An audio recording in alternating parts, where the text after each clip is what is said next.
নমস্কার, আমি doctor Partharanjan Das, Kolkata women's ক্লিনিকের joint director. Kolkata women's clinic প্রায় 15 বছরের একটি সংস্থান, যেখানে আমরা লো কস্ট আইভিএফ করছি এবং যেখানে আমরা মাইক্রো সার্জারি করছি এবং খুব হাই রিস্ক প্রেগনেন্সি কনসালটেশন করি এবং গাইনোকোলজি নর্মাল করি। তো কতগুলো প্রশ্ন, সাপ্তাহিক প্রশ্ন, যেগুলো আমাদের কাছে মেলের মাধ্যমে বা ইউটিউবে চ্যানেলের মাধ্যমে আসে, সেগুলো উত্তর দেওয়া আমাদের প্রয়োজন, দায়িত্বের মধ্যে পড়ে। তার মধ্যে আজকের যে প্রশ্ন সেটা হচ্ছে যে, স্যার আমার ওভুলেশনটা ঠিক মতো করে হচ্ছে কিনা আমি কি করে বুঝবো? দেখুন, ওভুলেশনটা অ্যাকচুয়ালি হয় ওভারি থেকে, মানে প্রতি মাসে প্রতিটা মানব দেহের, মানে মহিলাদের মধ্যে দুদিকে দুটো ওভারি থাকে। তো দুদিকে দুটো ওভারির মধ্যে অল্টারনেটিভলি একটা করে মান্থে একটা করে ওভারি থেকে একটা করে ডিম তৈরি হয়, সেটাকে আমরা ইংরেজিতে বলি ওভুলেশন। তো যখন ডিমটা তৈরি হয় তার কতগুলো সাইন সিমটম আছে। নর্মালি একটা, যারা একটু খেয়াল রাখবেন, যারা দেখবেন যে দুটো মাসের মাঝামাঝি সময় একটা যে কোনো দিকে একটা হালকা পেইন হয়, ওই যখন ডিমটা ফুটে ওভারি থেকে বাইরে বেরোয়, তাকে মিটল মাস সিনড্রোম বলেন। যারা বুঝতে পারবেন না তাদের জন্য আরেকটা অপশন হচ্ছে যে ভ্যাজাইনাল থেকে যে সিক্রিশনস হয়, সেই সিক্রিশনসটা ম্যাক্সিমাম হয় কিন্তু ওভুলেশনের সময়। ঠিক ম্যাক্সিমাম, মানে যতটা ম্যাক্সিমাম সিক্রিশনসটা দেখবেন প্রথমে একটু টাইট থাকে, মানে ঘন, তারপর একটু পাতলার দিকে যায়, ম্যাক্সিমাম হয়ে আবার সেটা ঘনর দিকে হয়ে গিয়ে আস্তে আস্তে কমে যায়। তো যখন ম্যাক্সিমাম হাইটে সিক্রিশনসটা হচ্ছে, সেই সময়ের আশেপাশে কিন্তু ওভুলেশনটা হয় রাফলি।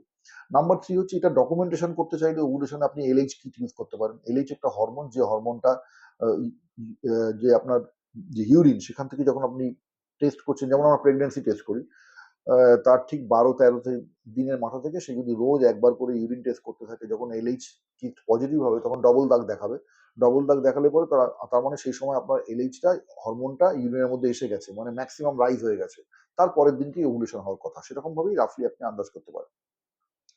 আর সব থেকে যেটা ইম্পর্টেন্ট সেটা হচ্ছে প্রোজেস্টেরন একটা বলে একটা একটা হরমোন আছে ব্লাডের মধ্যে, সেই হরমোনটা পাওয়া যায়। যদি সেই মাসের পিরিয়ডটা, মানে ওভুলেশন হয়েছে কিনা সেটা যদি আপনাকে কনফার্ম করতে হয়, তাহলে ইউজুয়ালি 21 দিন থেকে 23 দিনের মধ্যে, আমরা 21 দিনই বলি, তবু 23 দিনের মধ্যেও করা যায়।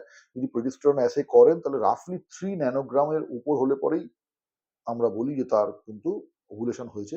তবুও আরো বেটার অ্যাসেসমেন্টের জন্য যদি 10 ন্যানোগ্রামের কাছাকাছি থাকে, তাহলে শিওর এটা খুব ভালো কোয়ালিটি একটা ওভুলেশন হয়ে তার কিন্তু প্রোজেস্টেরনটা এরকম রাইজ করেছে, মানে 3 to 10 ন্যানোগ্রাম।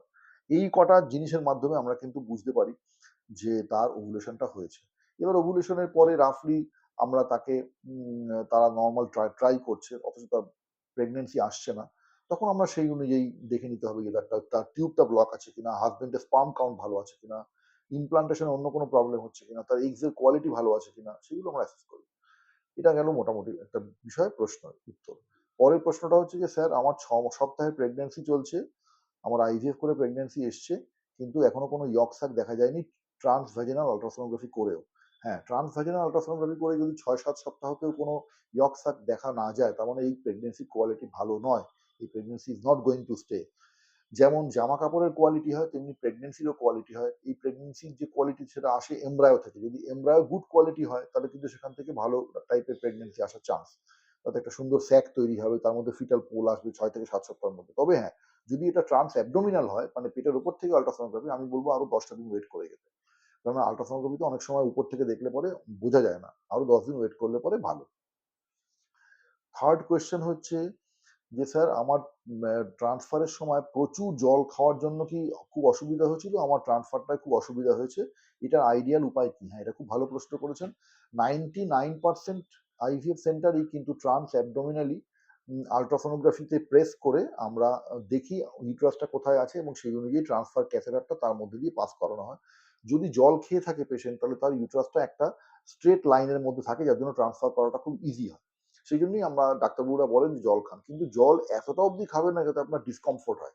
ততটা অবধি খাবেন যতটা আপনি কমফোর্টলি থাকতে পারেন। তাতে যদি একটু অ্যাঙ্গুলেশন হয়ে 30 ডিগ্রি 40 ডিগ্রিও থাকে, তাহলেও আমার মনে হয় না পার্সোনালি কোনো প্রবলেম হবে। উল্টে বেশি জল খেলে পরে কিন্তু আপনার ইউট্রাইন কন্ট্রাকশন হবে। কন্ট্রাকশন হলে পরে এমব্রায়োটা বাইরে বেরিয়ে চলে আসবে। সেজন্য ততটাই পরিমাণ জল খাওয়া উচিত, ততটা পরিমাণ আপনার কমফোর্ট লেভেলটা থাকে।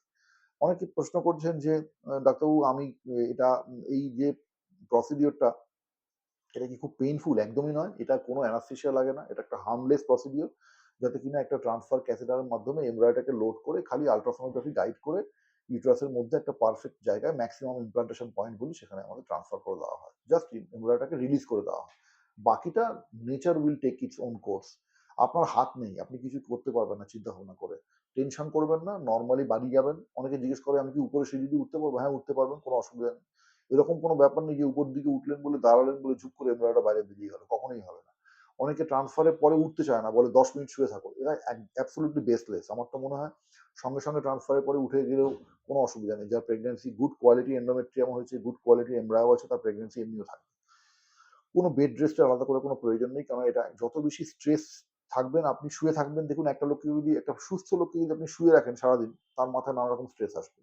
সেজন্য কোনো রকম নরমাল অ্যাক্টিভিটি করবেন, কাজকর্ম করবেন। হ্যাঁ, যদি অফিস ওয়ার্ক খুব বেশি আপনার জন্য খুব স্ট্রেসফুল হয়, তাহলে সেটা না করাই ভালো।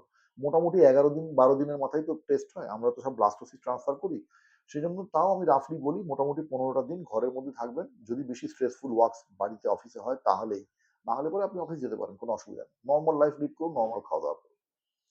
নমস্কার। যদি এই টিউবটি ভালো লেগে থাকে তাহলে এটাকে লাইক করবেন, সাবস্ক্রাইব